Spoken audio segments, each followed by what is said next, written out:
সকালে ঘুম থেকে উঠে দেখছি উনি বলছে ইস্তফা দেবেন না। কেন, কিসের জন্য? আমরা তো হারিয়ে নিয়ে যাবো। তো একদিকে মাথায় এটাও ঘুরছে যারা অলরেডি দল চেঞ্জ করে দিয়েছে তাদের কি হবে। আমি এটাই জিজ্ঞেস করতে চাই, তাহলে আমরা কি সেই 1,500 টাকাটা আবার পাচ্ছি?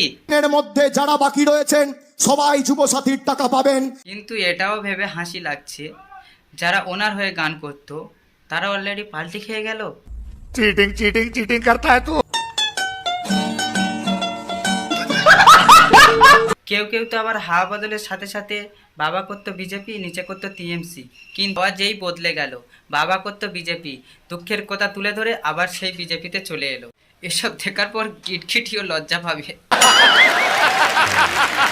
যাই হোক, দিনের শেষে একটাই কথা বলতে চাই, দিদি যদি পদত্যাগ না করে তখন কি হবে? লাল দোপাট্টা ফর আমি তো বাবা কাশ্মীরেই পালাবো।